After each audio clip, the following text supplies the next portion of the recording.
My code alone, from its simplicity, has been more beneficial to France than the whole mass of laws which preceded it. My schools and my system of mutual instruction are preparing generations yet unknown. Thus, during my reign, crimes were rapidly diminishing, while on the contrary, with our neighbors in England, they have been increasing to a frightful degree. This alone is sufficient to enable anyone to form a decisive judgment of the respective governments.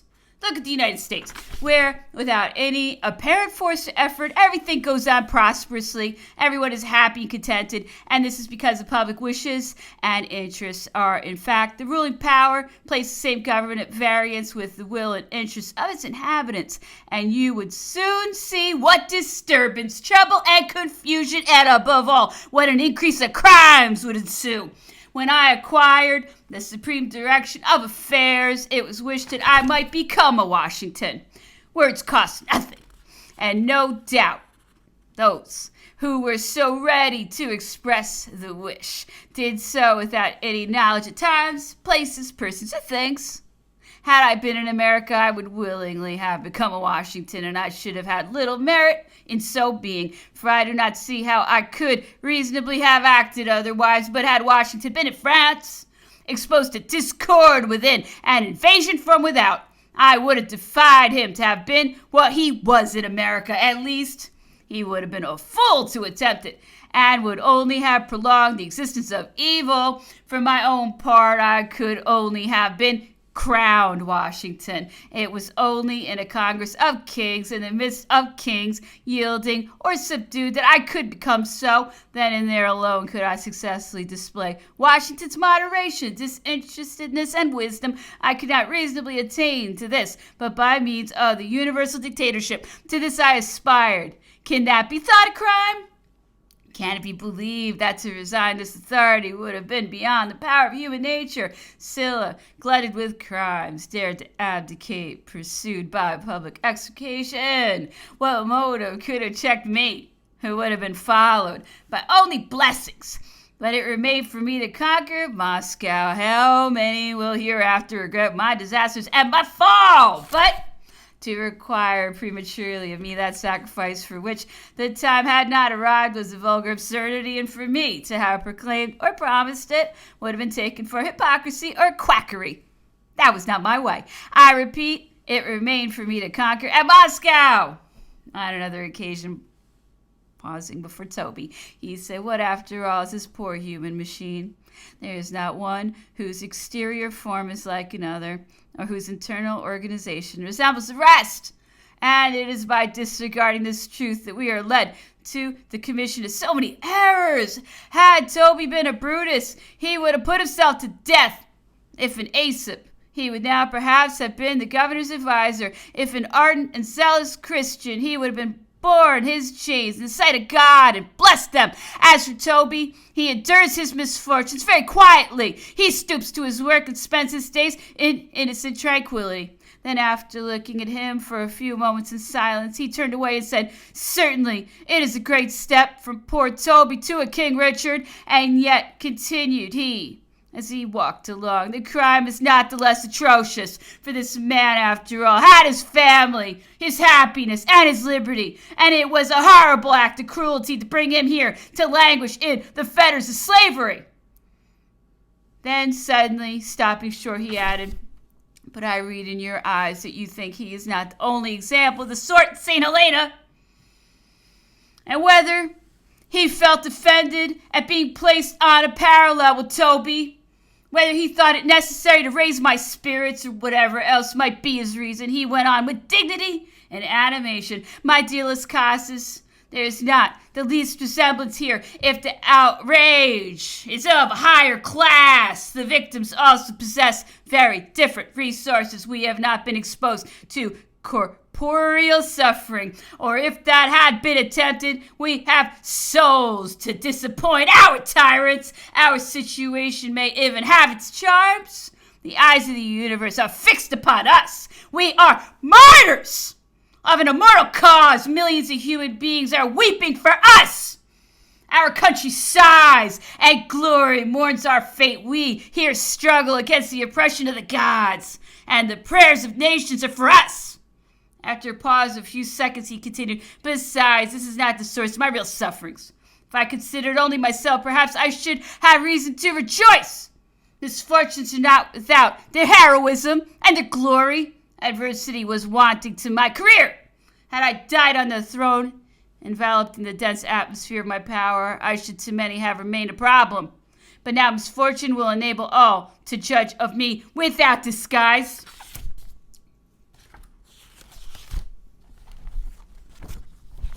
December 1st through 3rd. Many incidents fill up this interval. Some I reject as unnecessary. Some it is proper I should withhold.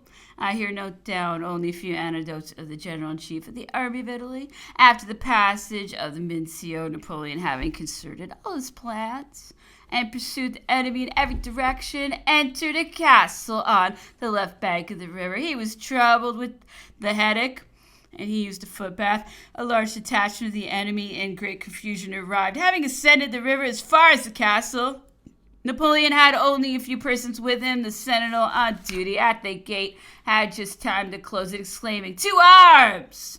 And the general of the Army of Italy, in the hour of victory, was compelled to escape through the back gate of the garden.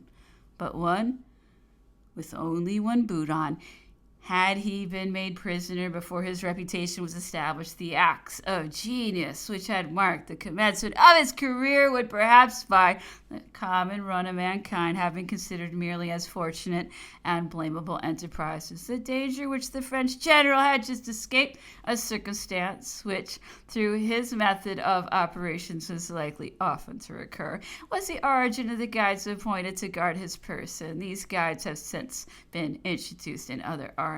In the same campaign, Napoleon incurred another imminent risk. Wurmser, who had been compelled to throw himself into Mantua and who was debouching suddenly on an open plain, learned from an old woman that only a few moments before his arrival, the French general, with but a few followers, had stopped at her door, and that he had fled within sight of the Austrians. Wurmser immediately dispatched parties of cavalry in every direction, calculating with certainty on the precious capture. "But," said the emperor, "I must do him justice.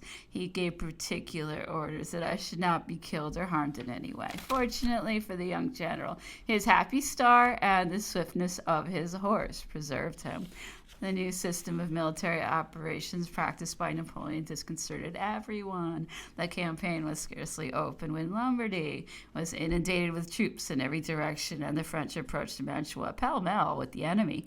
The general-in-chief, when in the neighborhood of Pizzicatone, met a great fat German captain or colonel who had been made prisoner. Napoleon took a fancy to question him without being known and inquired how affairs were going on.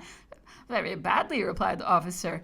"I know not how it will end, but no one seems to understand what is doing. We have been sent to fight a young blockhead who attacks you on the right and on the left, in front and in the rear, so that there is no knowing how to proceed. This mode of carrying on war is intolerable, and for my part, I am very glad to have done with it."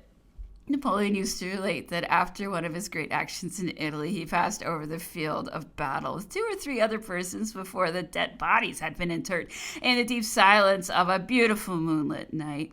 Said the emperor, "A dog, leaping sadly from beneath the clothes of his dead master, rushed upon us, and then immediately returned to his hiding place, howling piteously. He alternately licked his master's face and again flew at us, thus at once soliciting aid and seeking revenge. Whether owing to my own particular turn of mind at the moment," continued the emperor, "the time, the place, or the action itself, I know not, but certainly no incident on any field of battle ever produced so deep an impression on me. I involuntarily stopped to contemplate the scene. This man, thought I, perhaps has friends in the camp or in his company, and here lies forsaken by all except his dog. What a lesson nature here presents through the medium of an animal. What a strange being is man, and how mysterious are his impressions. I had, without emotions, ordered battles which were to decide the fate of the army. I had beheld with tearless eyes the execution of those operations by which numbers of my countrymen were sacrificed, and here my feelings were aroused by the mournful howling of a dog. Certainly at that moment I should have been easily moved by a suppliant enemy. I could very well imagine Achilles surrendering up the body of Hector at the sight of Priam's tears. the 4th through 5th. My eyes had become so bad that I was obliged to suspend my occupation. I had nearly lost my sight on the campaign of Italy. For some time past, a sensible change had taken place in the weather. We knew nothing about the order of the seasons, as the sun passed twice over our heads in the course of the last year. We say we ought at least to have 2 summers. Everything was totally different from what we had been accustomed to, and to complete our embarrassments, we were obliged, being now in the southern hemisphere, to make all our calculations in a manner quite the reverse of that which we had practiced in Europe. It rained frequently, the air was very damp, and it grew colder than before. The emperor could no longer go out in the evening. He was continually catching cold, and did not sleep well. He was obliged to give up taking his meals beneath the tent, and he had them served up in his own chamber. Here he found himself better, but he could not stir from his seat. Our conversation continued after the dinner was removed from table. Today the emperor attacked General Gourgaud on the elements and first exercises of artillery. The general had recently belonged to that department of the service, and all his professional science was quite fresh. The discussion was very curious and was maintained with great spirit. Napoleon never proved himself to be the weaker party. One might have been tempted to believe that he had just passed his examination at the academy. The conversation then turned on war and great commanders. The fate of a battle, observed the emperor, is the result of a moment, of a thought. The hostile forces advance with various combinations. They attack each other and fight. For a certain time, the critical moment arrives. A mental flash decides, and the least reserve accomplishes the object. He spoke of Lutzen, bouts, and etc. And afterwards, alluding to Waterloo, he said that he had followed up the idea of turning the enemy's right. He should easily have succeeded. He, however, preferred piercing the center and separating the 2 armies, but all was fatal in that engagement. It even assumed the appearance of absurdity. Yet, nevertheless, he ought to have gained the victory. Never had any of his battles presented less doubt to his mind, nor could he now account for what had happened. Grouchy, he said himself, had lost himself. They appeared bewildered, and his countenance at once expressed the remorse he felt for the transactions of Fontainebleau and of Lons-le-Saunier. D'Erlon was useless. In short, the generals were no longer themselves.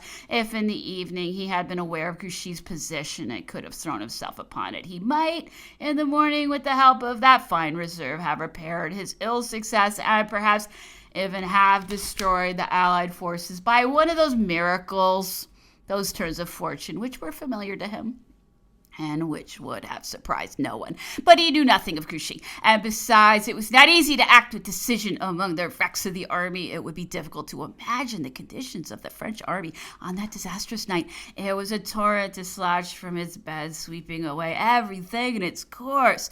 Turning to another subject, he said that the dangers incurred by the military commanders of antiquity were not to be compared to those which attended the generals of modern times. There was, he observed, no position in which a general might not now be reached by artillery. But anciently, a general ran no risk except when he himself charged, which Caesar did only twice or thrice. We rarely, said he, find combined together all the qualities necessary to constitute a great general.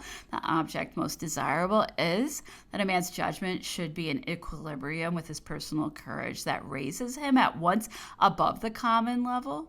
This is what the emperor termed being well squared, both by the base and perpendicular. If, continued he, courage be a general's predominating quality, he will be rashly embarked in enterprises above his conceptions, and on the other hand, he will not venture to carry his ideas into effect if his character or courage be inferior to his judgment. He then cited the example of the viceroy, whose sole merit consisted in this equilibrium of character, which, however, sufficed to render him a very distinguished man. Physical and moral courage then became the subject of discourse. With respect to physical courage, the emperor said it was impossible for Murat and Ney not to be brave, but no men ever possessed less judgment, the former in particular. As to moral courage, observed he, I have very rarely met with the 2 o'clock in the morning courage. I mean, unprepared courage, that which is necessary on an unexpected occasion, and which, in spite of the most unforeseen events, leaves full freedom of judgment and decision. He did not hesitate to declare that he was himself eminently gifted with his 2 o'clock in the morning courage, and that, in this respect, he had met with but few persons who were at all equal to him. He remarked that an incorrect idea was generally formed of the strength of mind necessary to engage in one of those great battles on which depends the fate of an army or nation or the possession of a throne. Generals, added he, are rarely found eager to give battle. They choose their positions, establish themselves, consider their combinations, but then commences their indecision. Nothing is so difficult and at the same time so important as to know when to decide. He next proceeded to notice several generals and condescended to reply to some questions that were asked of him.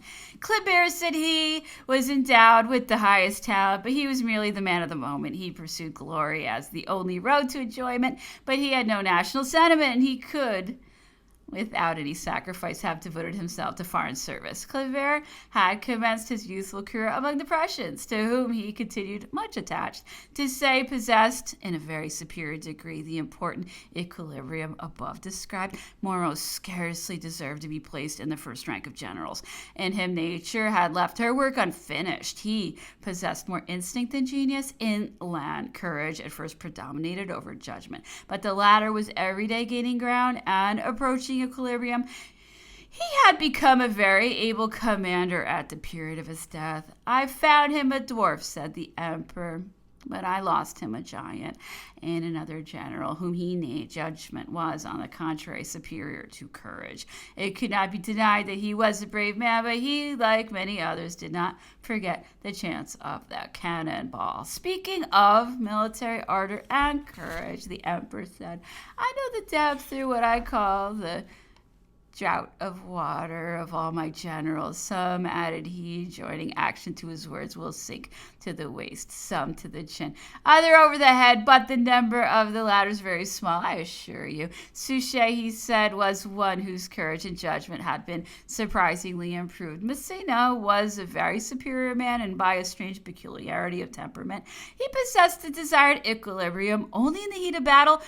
It was created in the midst of danger. The generals finally observed the emperor, who seemed destined to rise to future distinction, where Girard, Clausel, Foy, Lamarck, etc. These were my new marshals. The sixth. The emperor, after dictating to me this morning, was successfully engaged with the other gentlemen, with whom he prolonged his walk for some time. When they withdrew, I followed him into the lower path. He was dull and silent, and his countenance appeared somewhat harsh and ruffled. Well, said he, as we were returning to dinner, we shall have sentinels under our windows at Longwood. They wish to force me to have a foreign officer at my table and in my drawing room. I cannot mount my horse without being accompanied by an officer. In short, we cannot stir a step under pain of being insulted. I replied that this was another drop of sorrow added to the bitter cup which we were doomed to drink to his past glory and power, but that his philosophy was sufficient to defy the malice of his enemies and to make them blush for their brutality in the face of the whole world. I ventured to remark that the Spanish princes at Valenciennes and the Pope at Fontainebleau had never experienced such treatment. Certainly not, resumed he. The princes haunted and gave balls at Valenciennes without being physically aware of their chains. They experienced respect and courtesy at all hands. Old King Charles IV removed from Compiègne to Marseille and from Marseille to Rome whenever he wished. And yet how different are those places from this? The Pope at Fontainebleau, whatever may have been the report circulated in the world, was treated in the same manner, and yet how many persons, in spite of all the indulgences he enjoyed, refused to be appointed to guard him, a circumstance which gave me no offense, for I thought it perfectly natural. Such employments are subject to the influence of delicacy of feeling, and our European manners require that power should be limited by honor. He observed that for his own part, as a private man and an officer, he should without hesitation have refused to guard the Pope, whose removal to France, he added, had never been ordered by him. I manifested great surprise. You are astonished, said he. You do not know this, but it is nevertheless true. as well as many other similar facts, which you will learn in course of time. But with reference to the subject on which we have just been speaking, it is necessary to distinguish the conduct of the sovereign who acts collectively from that of the private man, whose sentiments are without constraint. Policy permits, may frequently demands from the one what would be unpardonable, and the other the hour. At the hour of dinner, by introducing various subjects of conversation, diverted his melancholy, and his cheerfulness finally prevailed. Meanwhile, the emperor, seriously determined to quit his present wretched abode, whatever inconvenience his new residence might present, on going to pass the remainder of the evening with our host. The emperor directed me to present him a box bearing his cipher, and to tell him he was sorry for all the trouble he had occasioned to him. The 7th, the emperor summoned me to attend him at an early hour. He began to read the Nouvelle Eloise, frequently remarking on the ingenuity and force of the arguments, the elegance of the style and expression. He read for upwards of 2 hours. This reading made a powerful impression on me. It produced a deep melancholy, a mingled feeling of tenderness and sorrow. I had always been fond of the work, and it now awakened happy recollections and excited deep regret. The emperor frequently smiled at me during breakfast. The Nouvelle Eloise was a topic of conversation. Jean-Jacques has overcharged his subject, said the emperor. He has painted madness. Love should be a source of pleasure, not of misery. I alleged that Jean-Jacques had described nothing which a man might not feel, and that even the misery to which the emperor alluded was in reality happiness. I see, said he. You have a little touch of the romantic. Has love's misery rendered you happy? I do not complain of my fate, sire, replied I. Were I to begin life again, I should wish to retrace the course I have already pursued. The emperor resumed his reading after breakfast, but he paused occasionally. The enchantment seemed to seize him in his turn. He at length laid down the book, and we went out to the garden. Really, said he, as we walked along, this work is not without fire. It moves, it rouses the feelings. He discussed the subject deeply. We were very prolix in our remarks, and we at length agreed that perfect love is like ideal happiness, that both are equally airy, fugitive, mysterious, and inexplicable, and that finally love is the business of the idle man, the recreation of the warrior, and the ruin of the sovereign. We were joined by the Grand Marshal and Mr. Gourgaud, who had just come from Long, where the Admiral had for some days past been urgent for our removal thither, and the Emperor was no less anxious to go, the accommodation at Briars being so bad. However, before he removed, it was necessary that the smell of the paint should be entirely gone, for owing to his peculiar organization, he could not possibly endure it. In the imperial palaces, care had to be taken never to expose him to it. In his different journeys, the slightest smell of paint frequently rendered it necessary to change the apartments that had been prepared for him, and on board of the Northumberland, the paint of the ship had made him very ill. He had been informed on the preceding evening that all was ready at Longwood, and that the disagreeable effect of the paint was entirely gone. He accordingly determined to move on the Saturday following, as he would thus be rid of the annoyance of the workmen on Sunday. But the Grand Marshal and Monsieur Gourgaud now came to say that they had visited the place, and that it was not habitable. The Emperor expressed much vexation at the first account he had received and the resolution it had led him to adopt. The two gentlemen withdrew, and we entered the lower walk. The Emperor was much out of humor. Mr. de Montaiglon now arrived, very malapropos from Longwood, declaring that all was ready, and that the Emperor might remove as soon as he wished. These two accounts, so contradictory and so close upon each other, strongly excited his displeasure. Fortunately, dinner was announced, which diverted his attention from the subject. The cloth was laid in the Emperor's chamber, for he had so severe a cold that he could not endure the tent. After dinner, he resumed his reading, and ended the day as he had begun it, with the Nouvelle Eloise.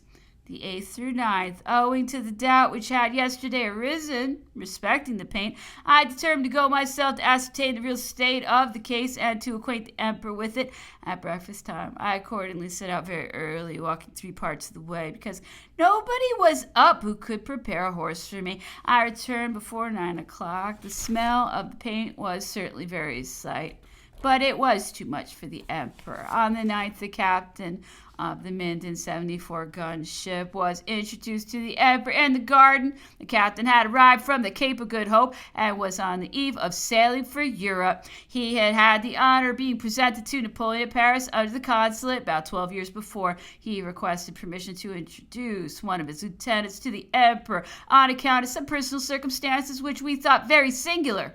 The young man was born in Bologna, precisely at the period when the French army entered that city. The French general, Napoleon, had by some accident been present at the christening of the child, to whom he gave a tricolored cockade, which has since been carefully preserved in the family. After the departure of these gentlemen, the Grand Marshal arrived from Longwood. He thought the paint was by no means offensive. The emperor's present accommodation was very bad, and a portion of his property had already been removed. He therefore resolved to proceed to Longwood on the day following, of which I was heartily glad. I had for some time past had an opportunity of observing that a determination had been adopted to compel the emperor to quit his present abode. I had kept to myself all the communications, public or private, that had been made to me on the subject. I made it a rule to spare him every cause of vexation that I possibly could, and merely contented myself with acting in the way I thought was most advisable. 2 days before, an officer was sent to carry away the tent, though we had expressed no wish to that effect. The officer had also been directed to remove the outside shutters from the emperor's windows, but this I opposed, telling him it could not be done, as the emperor had not yet risen, and I sent him away. On another occasion, with the view of alarming me, I was told, as a great secret, that if the emperor did not immediately remove, it was intended to station 100 soldiers at the gates of the enclosure. Very well, I replied, and took no further notice. What could be the occasion of all this hurry? I suspect that the caprice of our jailers and the desire of pushing their authority to the utmost had more concern in the business than anything else.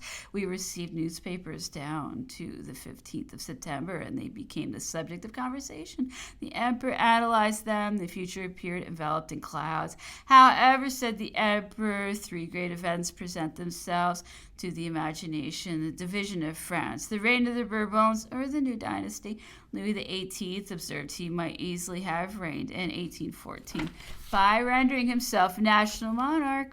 Now he has only the odious and uncertain chance, arising out of excessive severity, a reign of terror. His dynasty may be permanently established, or that which is to succeed him may still be in the secret of futurity. Someone might present observed that the Duke of Orleans might be called to the throne, but the emperor, by a string of very forcible and eloquent reasoning, proved that unless the Duke of Orleans came to wear the crown in his turn by the natural order of succession, it was the well understood interest of all the sovereigns of Europe to prefer him, Napoleon, to the Duke of Orleans coming to the throne by a crime. For, said he, what is the doctrine of kings against the events of the present day? Is it to prevent a renewal of the example which I furnished against what they call legitimacy?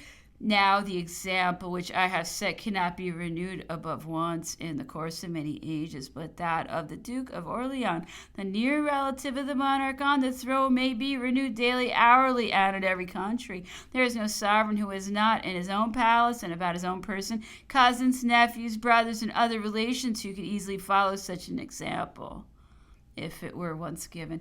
We read in the same papers an abstract of the memorial in justification of Marshal Ney. The emperor thought it most pitiable. It was not calculated to save his life, and by no means to maintain his honor. The arguments in his defense were, to say the least of them, feeble and destitute of point. After all he had done, he still protested his devotedness to the king and his aversion of the emperor. An absurd plan, said Napoleon, but one which has been generally adopted by those who have figured in the present memorable times, and who seem not to have considered that I am so entirely identified with our prodigies, our monuments, our institutions, and all of our national acts, that to separate me from them is to wrong France. The glory of France is to acknowledge me, And in spite of all the subtlety, evasion, and falsehood that may be employed to prove to the contrary, my character will still be fairly estimated by the French nation. Ney's defense continued. He was plainly traced out. He was led on by a general impulse which he thought calculated to ensure the welfare of his country. He had obeyed without premeditation and without any treasonable design. A change of fortune had ensued, and he was cited before a tribunal. This was all he had to say with respect to the great events that had taken place. As to the defense of his life, there was nothing to be said on that point, except, indeed, that he was protected by a solemn capitulation which guaranteed to every individual silence and oblivion with regard to all political acts and opinions. Had he pursued that line of defense, and were his life nevertheless to be sacrificed, it would be in the face of the whole world a violation of the most sacred laws. He would leave behind him the recollection of a glorious character, carrying to the grave the sympathy of every generous mind, and heaping disgrace and reprobation on his murderers. But this enthusiasm is probably beyond his moral strength, said the emperor. Ney is the bravest of men, and nothing more. It is certain that when Ney quitted Paris, he was wholly devoted to the king, and that he did not turn until he saw that all was lost. If he then proved himself enthusiastic in the opposite course, it was because he felt he had much to atone for. After his famous order of the day, he wrote to Napoleon that what he had done was principally with a view to the welfare of the country, and that as he could not henceforth be agreeable to the emperor, he begged that he would grant him permission to retire. The emperor desired him to come and said he would receive him, as he did on the day after the Battle of Moskva. Ney presented himself to Napoleon and said that after what had occurred at Fontainebleau, he must of necessity entertain doubts of his attachment and fidelity, and that therefore he solicited no other rank than that of a grenadier of the Imperial Guard. The emperor replied by stretching forth his hand to him and calling him the bravest of the brave, as he was accustomed to do. Ney subsequently told the emperor, blank, blank, blank. The emperor compared the situation of Ney to that of Turenne. Ney might be defended, but Turenne was unjustifiable, and yet Turenne was pardoned and loaded with honors, while Ney was probably doomed to die. In 1649, said he, Turenne commanded the royal army, which command had been conferred on him by Anne of Austria, the regent of the kingdom. Though he had taken the oath of fidelity, yet he bribed his troops, declared himself for the Fronde, and marched on Paris. But when he was declared guilty of high treason, his repentant army forsook him. Had Turenne took refuge with the Prince of Hesse to avoid the pursuit of justice. Ney, on the contrary, was urged by the unanimous wish and outcry of his army. Only 9 months had elapsed since he had acknowledged a monarch who had been preceded by 600,000 foreign bayonets, a monarch who had not accepted the constitution presented to him by the Senate as the formal and necessary condition of his return, and who, by declaring that he had reigned 19 years, proved that he regarded all preceding government as usurpations. Ney, whose education had taught him to respect the national sovereignty, and fought for 25 years to support that cause, and from a private soldier had raised himself to the rank of marshal. If his conduct of the 20th of March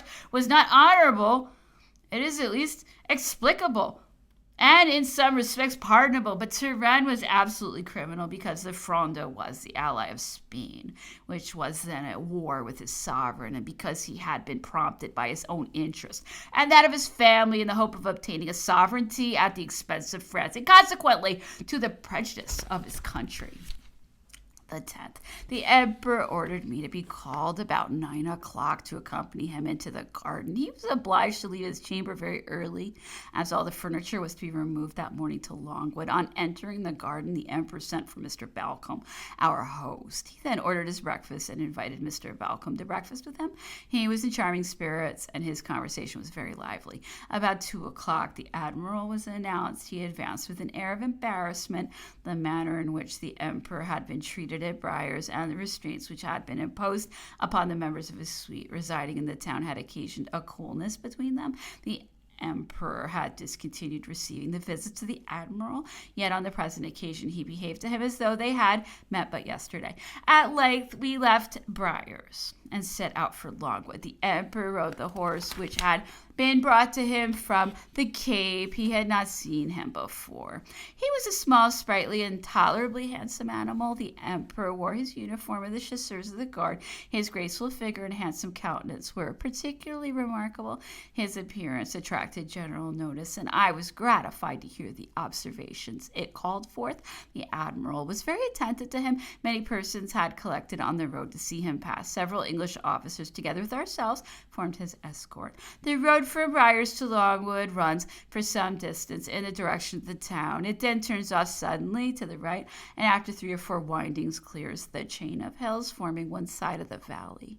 The road next opens up a level height of gentle acclivity, and a new horizon and new scenes present themselves. We now left behind us the chain of barren mountains and rocks which distinguish the landing side of the island, and saw before us a transverse group of hills, of which Diana's Peak is the highest, and appears like the keystone or the nucleus of a surrounding scene. On the left or eastern side, where Longwood is situated, the horizon is bounded by the broken chain of rocks forming the outline and barrier of the island. There the soil exhibits an uncultivated desert, but on the right the eye rests on an extensive tract of country, which, though rugged, at least presents traces of vegetation. It is covered with numerous residences, and upon the whole is tolerably well cultivated. On this side, it must be confessed, the picture is romantic and pleasing. Here a deep valley opens on the left of the road, which is in very good condition, and 2 miles farther on, where the road turns in an angular direction, stands Hut's Gate, a wretched little house which was selected as the residence of the Grand Marshal and his family. At a short distance from this point, the valley on the left, having gradually increased in depth, forms a circular gulf, which from its vast depth and extent has received the name of Devil's Punch Bowl. The road is here contracted by an eminence on the right, and it runs along by the side of this precipice until it turns off in the direction of Longwood, which is close at hand. At the entrance of Longwood we found a guard under arms who rendered the prescribed honor to the august captain, the emperor's captive. The emperor's horse, which was spirited and untractable, being unused to this kind of parade, was startled at the sound of the drum. He refused to pass the gate, and it was only by the help of a spur that his rider succeeded in forcing him to advance. At this moment I observed very expressive looks exchanged among the persons composing the emperor's escort. We entered our new residence about 4 o'clock. The admiral took great pains to point out to us even the minutest details. At Longwood he had superintended all the arrangements, and some things were even the work of his own hands. The emperor was satisfied with everything, and the admiral seemed highly pleased. He had evidently anticipated petulance and disdain, but the emperor manifested perfectly good humor. He retired at 6 o'clock and beckoned me to follow him to his chamber. Here he examined various articles of furniture and inquired whether I was similarly provided. On my replying in the negative, he insisted on my accepting of them, saying in the most engaging manner, "Take them. I shall want for nothing.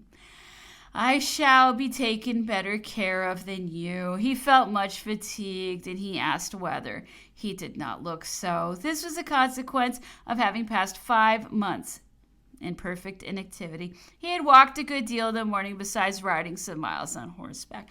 Our new residence was provided with a bathing machine, which the admiral had ordered the carpenters to fit up in the best way they could. The emperor, who since he quitted Malmaison had been obliged to dispense with the use of the bath, which to him had become one of the necessaries of life, expressed a wish to bathe immediately, and directed me to remain with him. The most trivial details of our new establishment came once more under consideration, and as the apartment which had been assigned to me was very bad, the emperor expressed a wish that during the day I should occupy what he called his topographic cabinet, which adjoined his own private closet, in order, as he said, that I might be nearer to him. I was much affected by the kind manner in which all this was spoken. He even went so far as to repeat to me several times that I must come next morning and take a bath in his machine, and when I excused myself on the grounds of the respect and the distance which it was indispensable should be observed betwixt us. My dear Las Casas, said he, fellow prisoners should accommodate each other. I do not want the bath all day, and it is no less necessary to you than to me. One would have supposed that he wished to indemnify me for the loss I was about to sustain in being no longer the only individual about his person. This kindness delighted me, it is true, and it also produced a feeling of regret. The kindness of the emperor was doubtless the reward of my assiduous attentions at Briars, but it also gave me cause to anticipate the close of that constant intercourse with him for which I had been indebted to our profound solitude. The emperor, not wishing to dress again, dined in his own chamber and desired me to remain with him. We were alone, and our conversation turned on a subject of a peculiar nature, the result of which may be exceedingly important. He asked my opinion and told me to communicate it to him next morning, the 11th through 14th. We now found unfolded to us a new portion of our existence on the wretched rock of St. Helena. We were settled in our new abode, and the limits of our prison were marked out. Longwood, which was originally merely a farm belonging to the East India Company, and which was afterwards given as a country residence to the deputy governor, is situated on one of the highest parts of the island. The difference of the temperature between this place and the valley where we landed is marked by a variation of at least 10 degrees of the English thermometer. Longwood stands on a level height which is tolerably extensive on the eastern side and pretty near the coast. Continual and frequently violent gales, always blowing in the same quarter, sweep the surface of the ground. The sun, though it rarely appears, nevertheless exercises its influence on the atmosphere, which is apt to produce disorders of the liver. If due precaution be not observed, heavy and sudden falls of rain complete the impossibility of distinguishing any regular season. But there is no regular course of seasons at Longwood. The whole year presents a continuance of wind, clouds, and rain, and the temperature is of that mild and monotonous kind which perhaps after all is rather conducive to ennui than disease. Notwithstanding the abundant rains, the grass rapidly disappears, being either nipped by the wind or withered by the heat. The water which is conveyed hither by a conduit is so unwholesome that the deputy governor, when he lived at Longwood, never suffered it to be used in his family until it had been boiled, and we are obliged to do the same. The trees, which at a distance impart a smiling aspect to the scene, are merely gum trees, a wretched kind of shrub affording no shade. On one side, the horizon is bounded by the vast ocean, but the rest of the scene presents only a mass of huge barren rocks, deep gulfs, and desolate valleys, and in the distance appear the green and misty chain of mountains, above which towers Diana's Peak. In short, Longwood can be pleasing only to the traveler, after the fatigues of a long voyage, for whom the sight of any land is a cheering prospect. Arriving at St. Helena on a fine day, he may perhaps be struck with the singularity of the objects which suddenly present themselves, and may perhaps exclaim, "How beautiful!" But his visit is momentary, and what pain does not his hasty admiration cause to the unhappy captives who are doomed to pass their lives at St. Helena? Workmen had been constantly employed for 2 months in preparing Longwood for our reception. The result of their labors, however, amounted to little. The entrance to the house was through a room which had just been built, and which was intended to answer the double purpose of an antechamber and a dining room. This apartment led to another, which was made the drawing room. Beyond this was a third room running in a cross direction and very dark. This was intended to be the depository of the emperor's maps and books, but it was afterwards converted into the dining room. The emperor's chamber opened into this apartment on the right-hand side. This chamber was divided into 2 equal parts, forming the emperor's cabinet and sleeping room. A little external gallery served for a bathing room. Opposite the emperor's chambers, at the other extremity of the building, were the apartments of Madame de Montallon, her husband, and her son, which have since been used as the emperor's library. Detached from this part of the house was a little square room on the ground floor contiguous to the kitchen, which was assigned to me. My son was obliged to enter his room through a trapdoor, and by the help of a ladder. It was nothing but a loft, and scarcely afforded room for his bed. Our windows and beds were without curtains. The few articles of furniture which were in our apartment had evidently been obtained from the inhabitants of the island, who doubtless readily seized the opportunity of disposing of them to advantage for the sake of supplying themselves with better. The Grand Marshal, with his wife and children, had been left at the distance of 2 miles behind us, in a place which even here is denominated a Hut's Gate. General Gourgaud slept under a tent, as did also the doctor and the officer commanding our guard, till such time as their apartments should be ready, which the crew of the Northumberland were rapidly preparing. We were surrounded by a kind of garden, but owing to the little attention which we had it in our power to bestow on its cultivation, joined to the want of water and the nature of the climate, it was a garden only by name. In front, separated from us by a tolerably deep ravine, was a camp, the 53rd Regiment, different parties of which were posted on the neighboring heights. Such was our new abode. On the 12th, I communicated it to the Emperor, my opinion on the subject respecting which we had conversed 2 days before. He came to no decision, conceding the affair to be useless. I ventured to maintain that, even doubtful as the case might be, there was nothing either to lose or to risk, and that it was merely taking a chance in the lottery without the expense of a share. Time, however, has proved that the Emperor judged correctly. The thing would have been perfectly useless. It could have led to no result. The same day, Colonel Wilkes, formerly governor of the East India Company, who had been succeeded by the admiral, came to visit the emperor. I acted as interpreter on the occasion. On the 13th or 14th, the Minden sailed for Europe, and I availed myself of the opportunity thus afforded to send letters to London and Paris. The 15th through the 16th, the domestic establishment of the emperor on his departure from Plymouth consisted of 12 persons. I feel pleasure in recording their names here. It is a testimony due to their devotedness.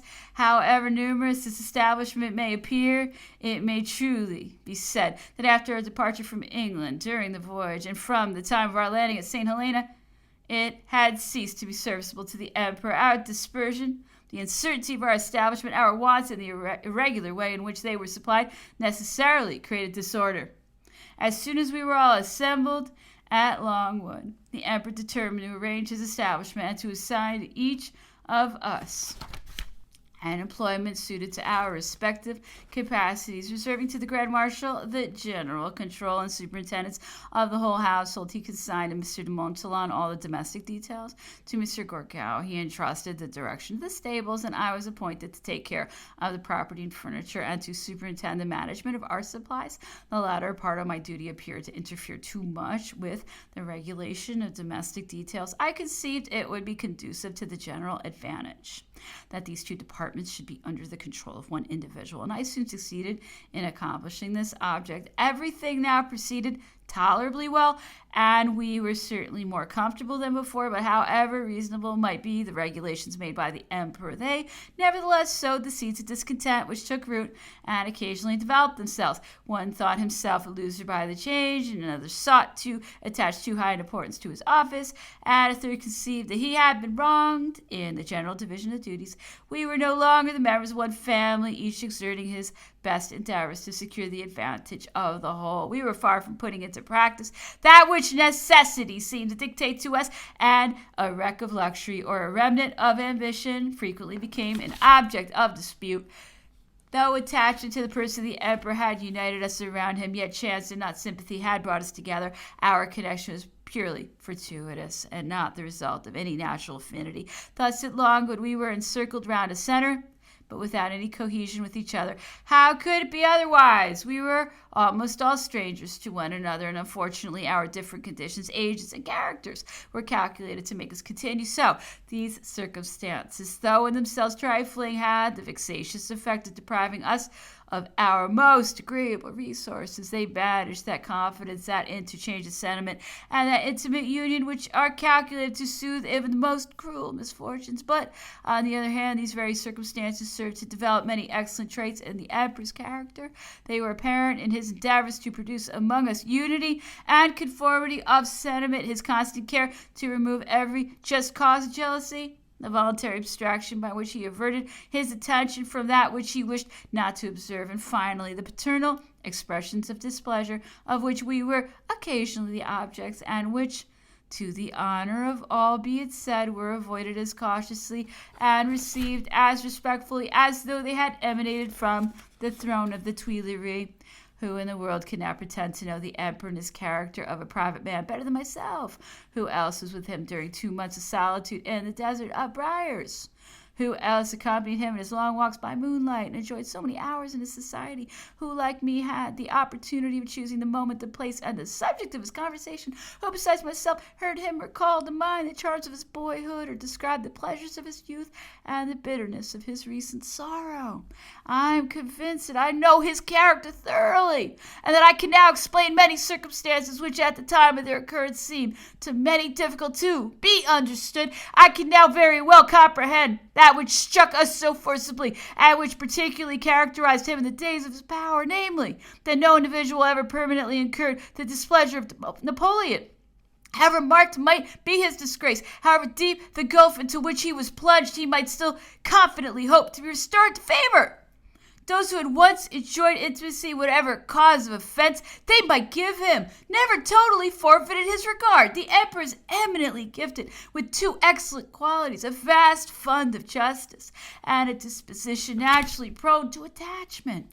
Amidst all his vexations and fits of anger, a sentiment of justice still predominates. He is sure to turn an attentive ear to good arguments, and, if left to himself, candidly brings them forward whenever they occur to his mind. He never forgets services performed for him, nor habits he has contracted sooner or later. He invariably casts a thought on those who may have incurred his displeasure. He reflects on what they have suffered, considers their punishment as sufficient, recalls them, and when they are perhaps forgotten by the world, and they again enjoy his good graces, to the astonishment of themselves as well as of others. Of this there have been many instances. The emperor is sincere in his attachments without making a show of what he feels. When once he becomes used to a person, he cannot easily bear separation. He observes and condemns his faults, blames his own choice, expressing his displeasure in the most unreserved way, but still there is nothing to fear. These are but so many new ties of regard. It will probably be a matter of surprise that I should sketch the emperor's character in so simple a style. All that is usually written about him is so far-fetched. It has been thought necessary to employ antithesis and brilliant coloring, to seek for effect, and to rack the imagination for high-flown phrases. For my own part, I merely describe what I see and express what I feel. This reflection, by the by, comes apropos. The emperor was today reading with me in the English papers a portrait of himself drawn by the Archbishop of Malines, and worked up with innumerable witticisms, affected antithesis and contrast. He desired the Grand Marshal to transcribe it word for word. The following are the principal points. The mind of Napoleon, says the Abbé de Prat, in his embassy to Warsaw in 1812, was vast, but after the manner of the Orientals, and through a contradictory disposition it descended, as it were, by the effect of its own weight, to details which might justly be called low. His first idea was always grand, and his second mean and petty. His mind was like a purse, munificence and meanness held each a string. His genius, which was at once adapted to the stage of the world and the mountebank's show, resembled a royal robe joined to a harlequin's jacket. He was the man of extremes, one who, having commanded the Alps to bow down, the Simplon to smooth its ruggedness, and the sea to advance or recede from its shores, ended by surrendering himself to an English cruiser endowed with wonderful and infinite shrewdness, glittering with wit, seizing or creating in every question new and unperceived relations, abounding in lively and picturesque images, animated and pointed expressions, the more forcible from the very correctness of his language, which always bore a sort of foreign impress, sophistical, subtle, and changeable. To excess, he adopted different rules of optics from those by which other men are guided. Added to this the delirium of success, the habit of drinking from the enchanted cup, and intoxicating himself with the incense of the world, and you may be enabled to form an idea of the man who, uniting in his caprices all that is lofty and mean in the human character, majestic in the splendor of sovereignty, and peremptory in command with all that is ignoble and base, even in his grandest achievements, joining the treacherous ambush to the subversion of thrones, presents altogether such a Jupiter's skipping has never before figured on the scene of life. Certainly here is an abundance of wit, and of the most studied kind. I pass over the indecorous and disgraceful fact that a reverend prelate, an archbishop, overwhelmed with the bounty of a sovereign to whom during his prosperity he paid the most assiduous court and offered the most abject flattery, should in the adversity of that sovereign indulge in language so trivial, grotesque, and insulting as that above quoted, without noticing the harlequin's coat and Jupiter's schepin. I shall merely dwell on the merit of the Abbé de Pras' judgment when he says that the emperor's first idea is always grand, and his second petty, that he is a man of extremes, one who, having commanded the Alps to bow down, the Simplon to smooth its ruggedness, and the sea to advance and recede from its shores, ended by surrendering himself to an English cruiser.